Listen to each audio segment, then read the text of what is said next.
O vídeo que você vai ver agora foi exibido na íntegra e com exclusividade para os assinantes da Rural Business no dia 17 de abril de 2023. Se você ainda não é assinante, digite ruralbusiness.com.br, clique em Quero Assinar e passe a ter acesso às nossas informações diárias para o mercado de milho. A Rural Business vai abrir a segunda quinzena de abril falando mais uma vez do corredor de exportação da Ucrânia. E sabe por quê? Bem, basicamente por 3 motivos.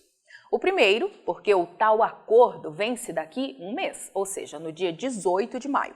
E claro que isso vai mexer forte com os negócios lá na Bolsa de Chicago, com os investidores aproveitando os riscos para fazer dinheiro.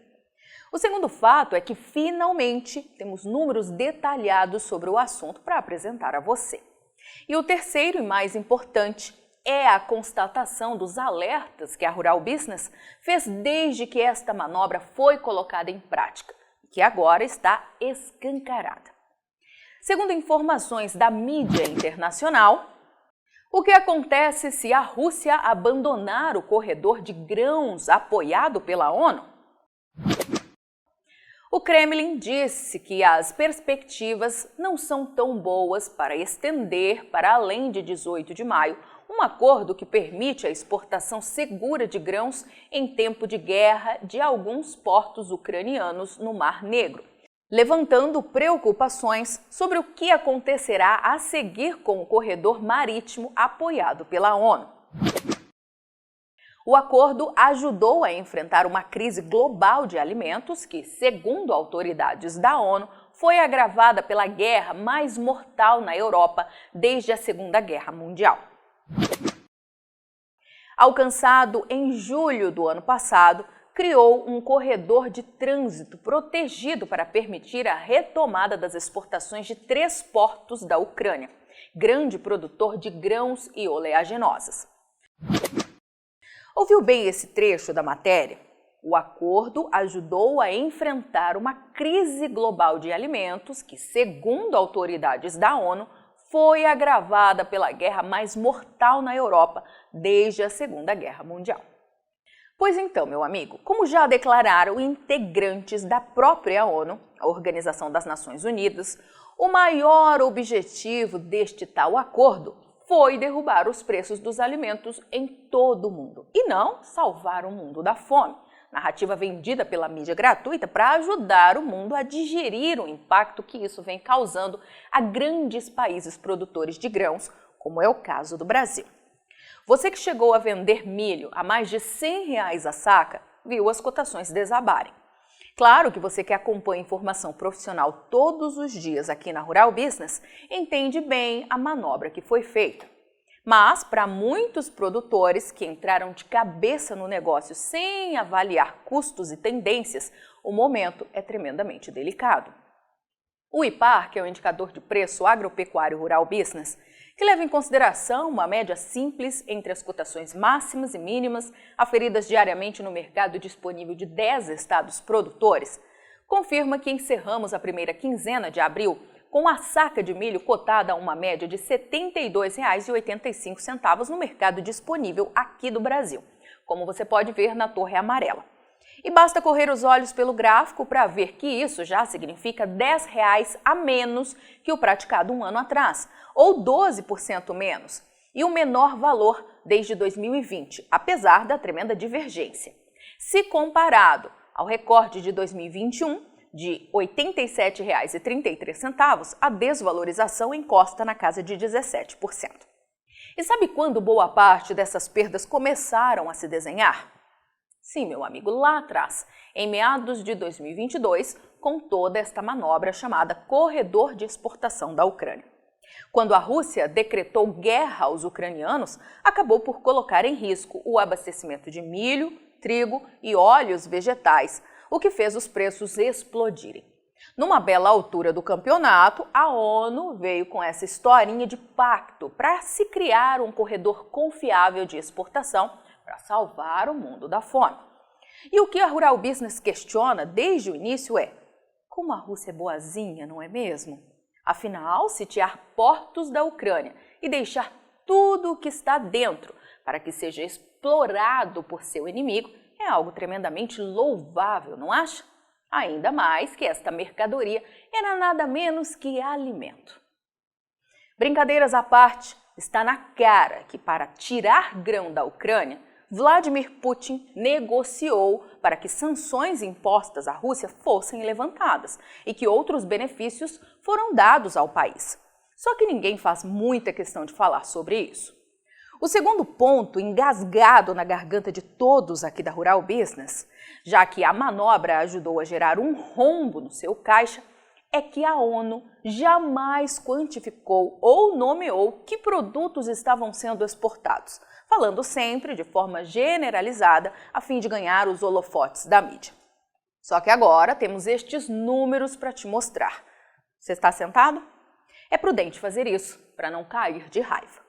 Segundo números apresentados pela ONU e compilados aqui pela Rural Business, entre 1º de agosto de 2022 e o último dia 15 de abril, foram exportadas 28.790.000 toneladas de grãos via corredor de exportação da Ucrânia.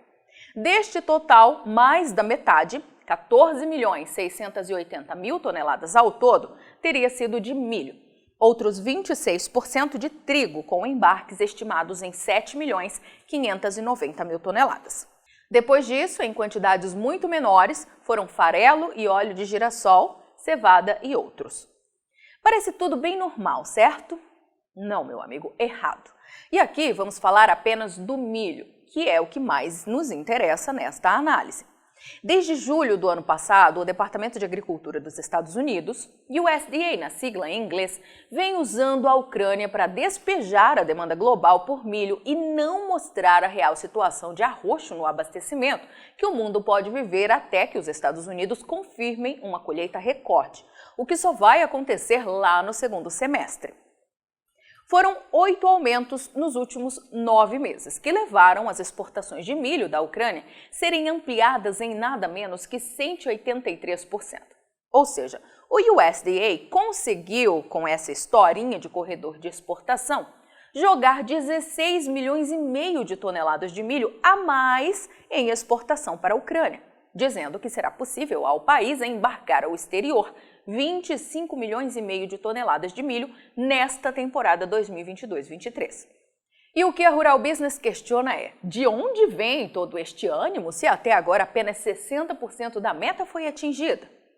Outro fato para lá de importante, todas as vezes que vem à tona esta questão de corredor de exportação, se fala em salvar o mundo da fome, já que supostamente seriam os países pobres e famintos que receberiam esses grãos. Pois dá só uma olhada, quem de fato está se fartando? Cerca de 22% de tudo o que foi exportado até agora via tal corredor de exportação da Ucrânia foi parar lá na China. É isso mesmo, meu amigo. Na China, ninguém menos que o principal amigo do rei. Em seguida, aparece a Espanha, que teria recebido 16% do total. A Turquia, que ficou com 14% do bolo, Itália e Países Baixos, que foram destinos de 6% de todo o grão exportado, e Egito. Todos países pobres coitados, não é mesmo? A tal matéria que começamos a te mostrar lá no início desta análise diz finalmente a verdade num parágrafo mais abaixo, que poucos leem e que até agora só a Rural Business vinha afirmando. Por que a Rússia pode se retirar do pacto? A Rússia disse que não haverá prorrogação a menos que o Ocidente remova os obstáculos à exportação de grãos e fertilizantes russos, incluindo a reconexão do Banco Agrícola Russo ao sistema de pagamento SWIFT. Outras demandas incluem a retomada do fornecimento de máquinas e peças agrícolas, o levantamento das restrições a seguros e resseguros, a retomada do oleoduto de amônia Togliatti-Odessa e o desbloqueio de ativos e contas de empresas russas envolvidas na exportação de alimentos e fertilizantes. A matéria segue dizendo que há poucos sinais de que o Ocidente concorde com essas demandas. Pois saiba que a Rural Business discorda mais uma vez desta afirmação. Talvez a Reuters não saiba, Mas a União Europeia e Estados Unidos, que comandam este jogo na ponta oposta de Rússia e China, vivem hoje uma das mais graves crises de abastecimento de trigo da sua história. E sabe qual o único país que tem grande excedente deste cereal nas mãos? Bingo, a Rússia. Se as exportações originadas da Rússia forem suspensas por embargos ou se Vladimir Putin resolver sentar em cima da sua produção de trigo, os preços voltarão a explodir, impactando todas as demais commodities. E o mais importante de tudo, meu amigo, de que adianta corredor de exportação se a produção de grãos da Ucrânia desabar? Como tudo indica, vai acontecer. Escondidinho no último parágrafo desta matéria está a seguinte afirmação. O Programa Mundial de Alimentos das Nações Unidas disse neste mês que a insegurança alimentar permanece em níveis sem precedentes. Ouviu bem isso? Então foque no amanhã. O mundo está no limite. O abastecimento de milho está nas mãos do Brasil e dos Estados Unidos, pois as safras da Argentina e da Ucrânia vão desabar. E nada, absolutamente nada pode dar errado. Um sinal de que muitas surpresas ainda podem vir pela frente. Intensas mudanças no mercado global de grãos e proteína animal podem acontecer este ano. E você precisa investigar diariamente este mercado longe do que é anunciado de graça por aí. Faça agora mesmo a assinatura de um dos pacotes de informação diária da Rural Business. E passe você também a ver o amanhã do agronegócio do Brasil e do mundo hoje.